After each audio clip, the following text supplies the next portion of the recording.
Hey there, curious minds. Welcome to our Corner of Knowledge. Today, we're going to journey back to a time of contrasts, an era of brilliance and shadow, where the world as we know it began to take shape amidst the shadows of a strange, sickly beauty, a time that smelled of absinthe and old books. Have you ever felt like the world is moving too fast, that tradition no longer makes sense? Have you felt a strange mix of fascination and fear for the future? That feeling isn't new.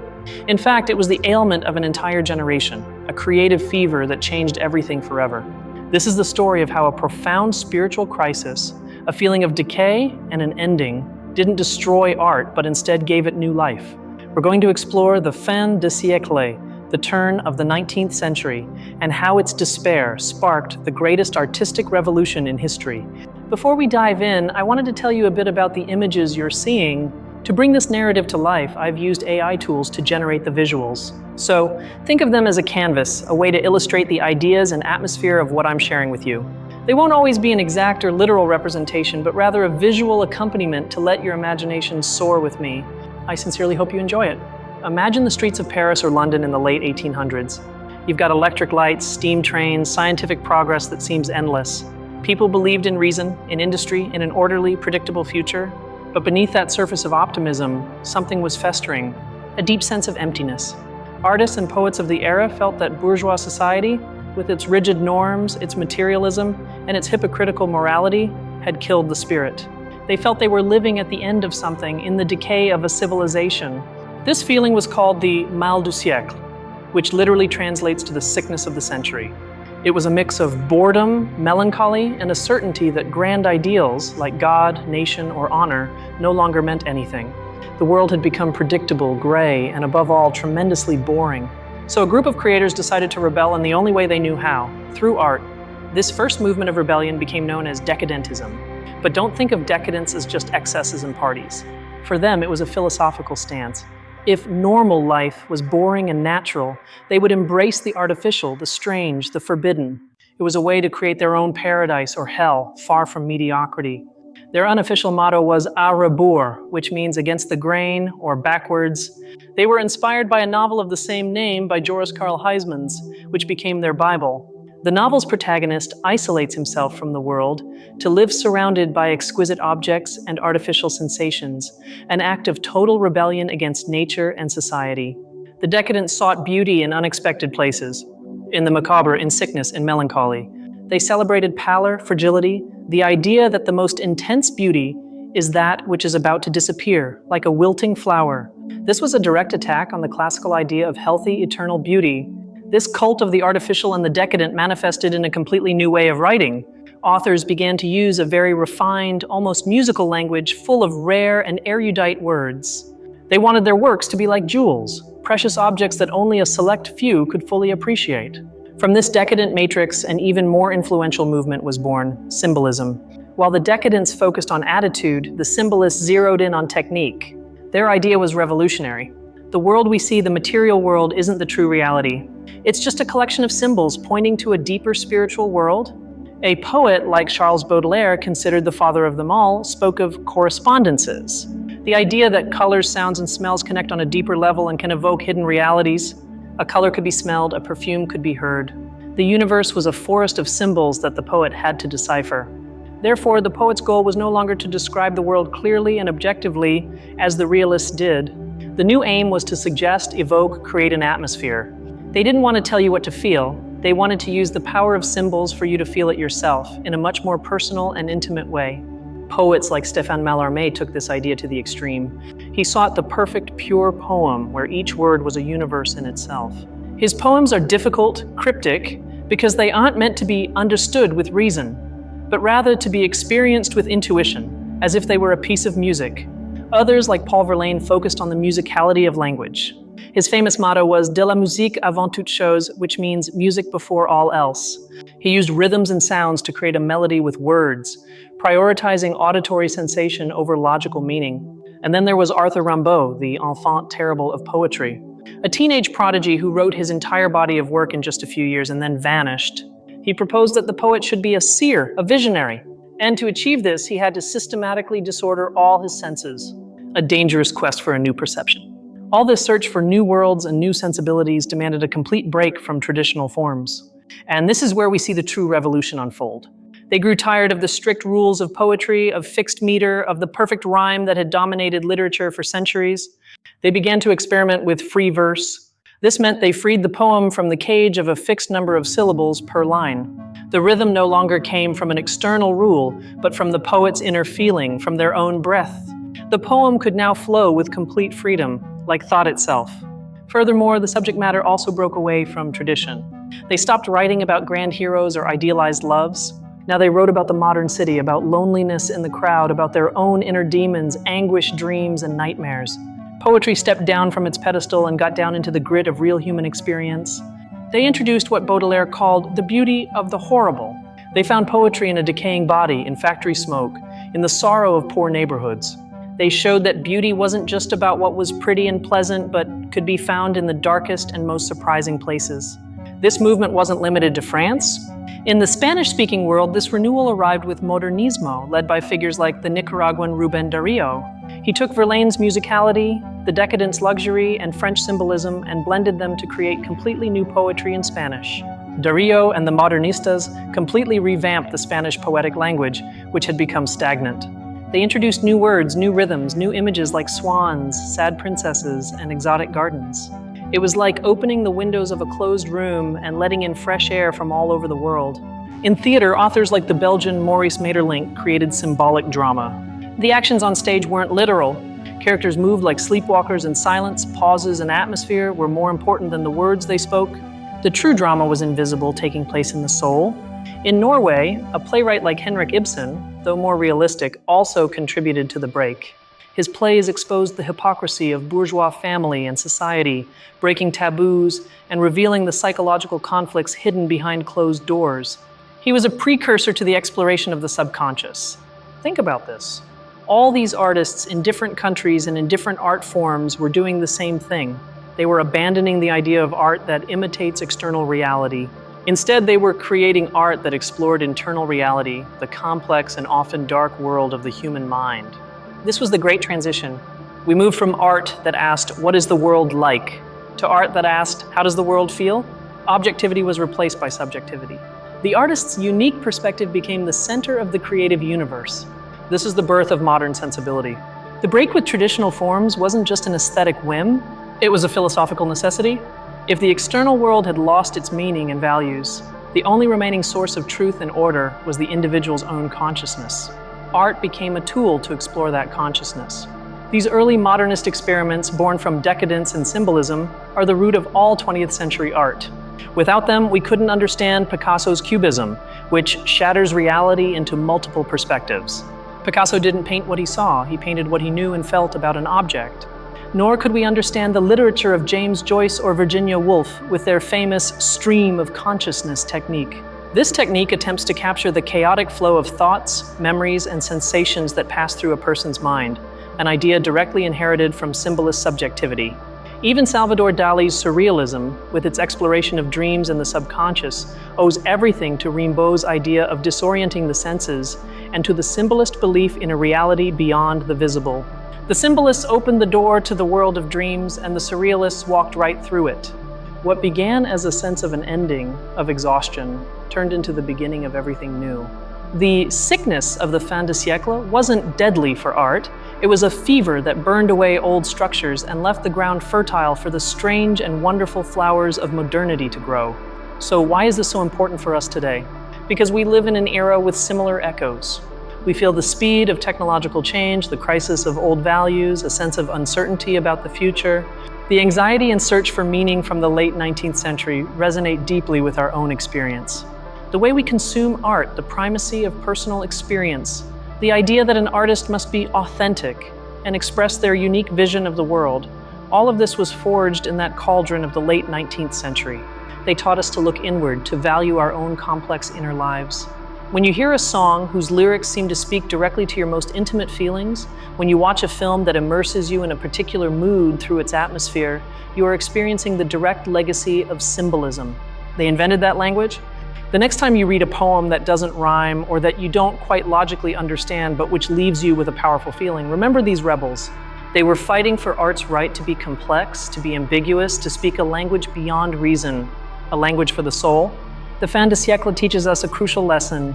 Periods of great crisis, of decay, and of loss of faith are also often periods of immense creativity.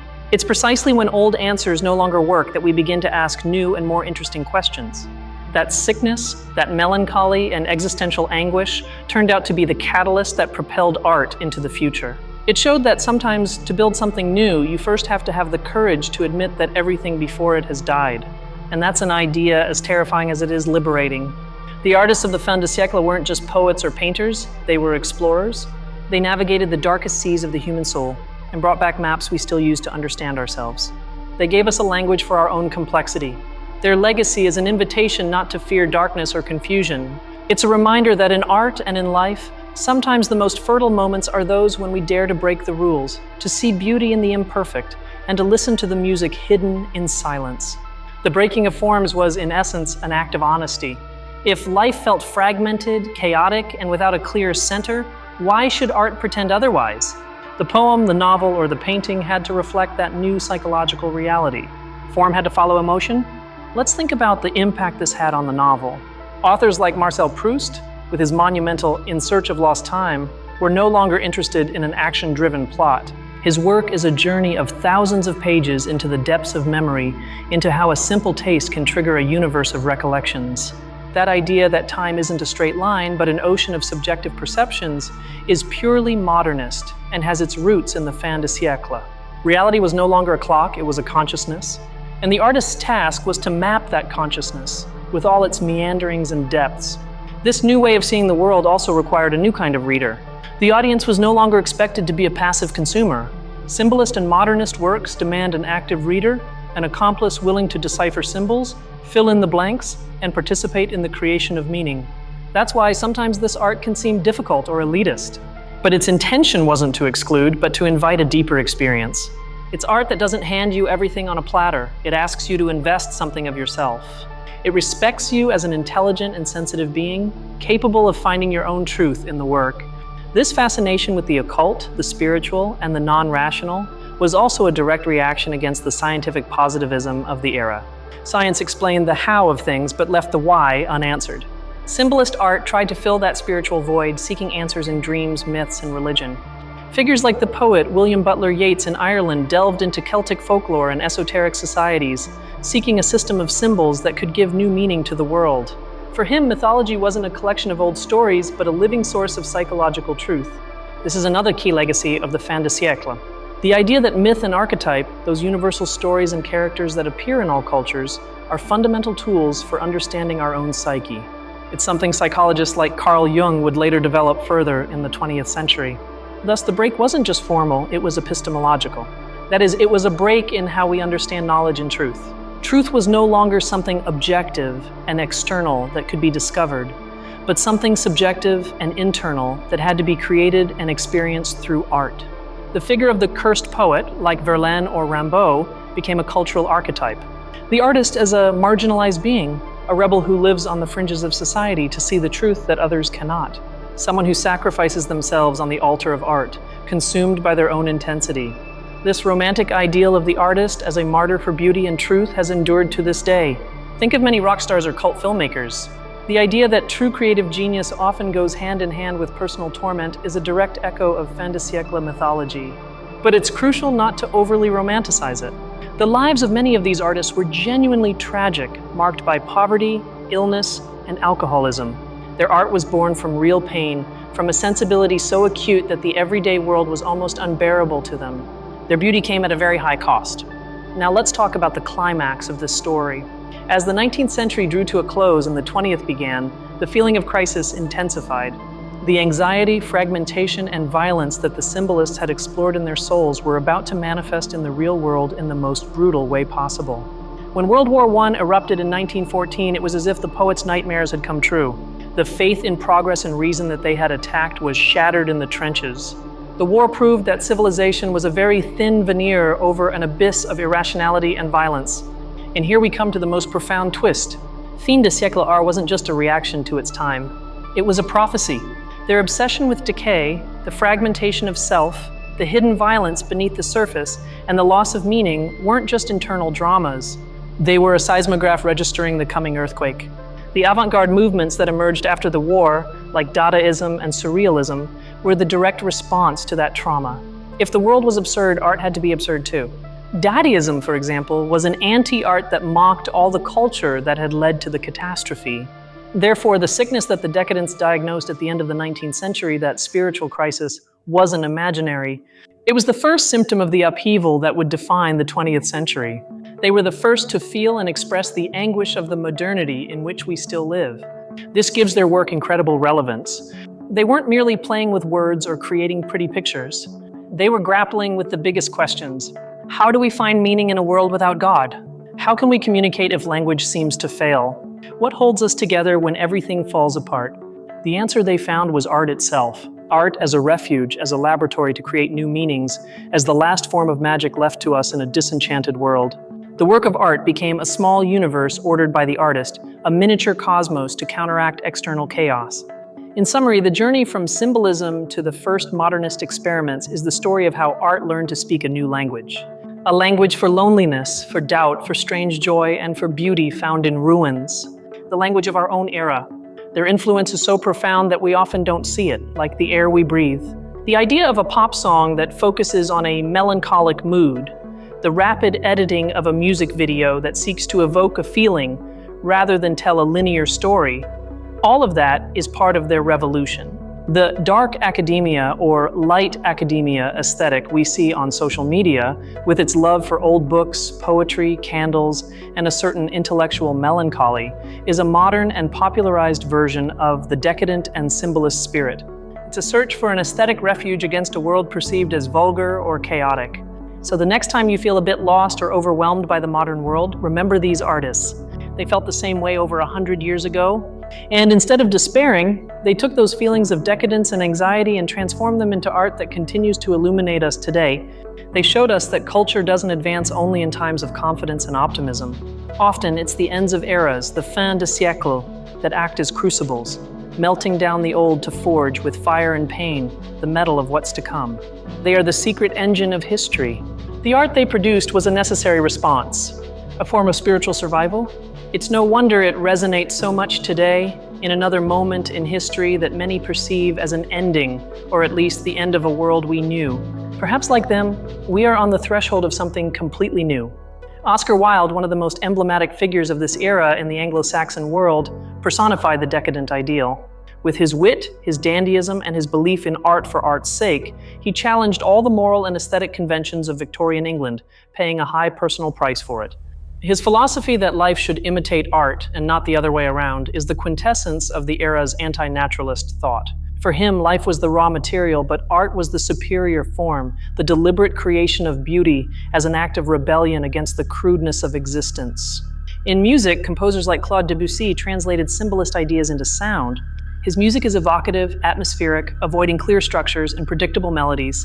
It seeks to paint a picture or suggest a mood, as in his famous Prelude to the Afternoon of a Faun, inspired by a Mallarmé poem. This connection between the arts, known as synesthesia, was fundamental. Poetry aspired to be music, music aspired to be painting, and painting aspired to be poetry. They all sought to break the barriers of their own medium to achieve a total and deeper form of expression. The impact on painting was equally transformative. Artists like Gustave Moreau in France or the pre-Raphaelite movement in England moved away from realism to paint scenes of myths, dreams, and legends, loaded with dense symbolism and a mysterious literary atmosphere. Edvard Munch, with his famous painting The Scream, captured the essence of modern existential anguish. It's not a realistic portrait of a man screaming. It's the visualization of an internal sensation, pure anxiety turned into color and form. It's the face of modern subjectivity, distorted by panic. All these creators, from poets to painters and musicians, formed a kind of invisible network across Europe. They read each other, influenced each other, and shared a common sensibility. They were fighting the same battle on different fronts, the battle for the liberation of the human spirit from the chains of convention. A fascinating aspect is how this movement rediscovered and revalued artists from earlier eras who shared their spirit. Authors like Edgar Allan Poe, with his macabre atmospheres and exploration of extreme mental states, became heroes and role models for the French symbolists. This ability to create their own canon, their own genealogy of kindred spirits across time, demonstrates their awareness of founding something new. They weren't just a group of friends. They saw themselves as a turning point in the history of human sensibility. The break they initiated remains a lively debate. Should art be accessible to everyone, or can it be complex and demanding? Should it have a social function, or is its sole purpose beauty? Should it reflect the world or create new worlds? All these are questions they put on the table. The beauty of their legacy is that they didn't offer easy answers. Instead, they bequeathed us a much broader and freer playing field for creation. They gave us permission to be strange, to be subjective, to seek our own voice, no matter how different it might sound. In the end, the story of the fin de siècle is a paradox. It's the story of how a feeling of death and an ending gave birth to unprecedented artistic vitality. How the poison of decadence became the medicine that cured art of its stagnation and prepared it for the challenges of the 20th century. Their message resonates with astonishing clarity today. It tells us not to fear crises. That moments of rupture, though painful, are also moments of incredible opportunity for us to reinvent ourselves, both personally and collectively. Creativity flourishes in the cracks of the old order. The decadents and symbolists were the sentinels of a fading world and the prophets of one being born. They taught us to find beauty in the shadows, truth in dreams, and above all, to understand that the most fascinating and mysterious universe isn't in the stars, but within ourselves. Their rebellion wasn't with weapons, but with metaphors. Their revolution wasn't in the streets, but on the pages of books and on canvases. But they changed the world in a way as profound and lasting as any army. They changed how we feel and see. Studying this period isn't just an exercise in literary history. It's a tool for understanding the present. It helps us decode the DNA of our own culture, to understand why we value originality, why psychology fascinates us, and why we seek experiences that take us out of the ordinary. The next time you see a work of art that challenges you, makes you uncomfortable, or that you don't immediately understand, don't dismiss it. Think that perhaps you're facing a direct descendant of this brave tradition, an art that doesn't want to please you, but to awaken you. The sickness of the fin de siècle in the end was nothing more than a hypersensitivity, the ability to feel the undercurrents of history before anyone else. A painful condition, no doubt, but also an extraordinary gift that gave us a treasure of beauty and wisdom. They reminded us that art isn't mere entertainment or decoration.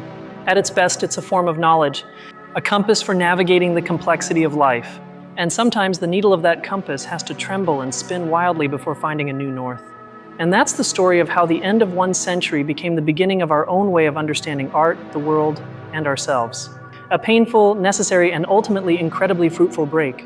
In conclusion, decadentism, symbolism, and the avant-garde weren't simple styles, but a profound reconfiguration of human consciousness. They taught us to see with new eyes, to feel with a new heart, and to speak with a new voice, one that still resonates in every corner of our world. I hope this journey into the heart of modernity has been as fascinating for you as it was for me. It's a reminder that even in the darkest and most confusing times, the human spirit is capable of creating a dazzling light. Thank you for joining me on this exploration.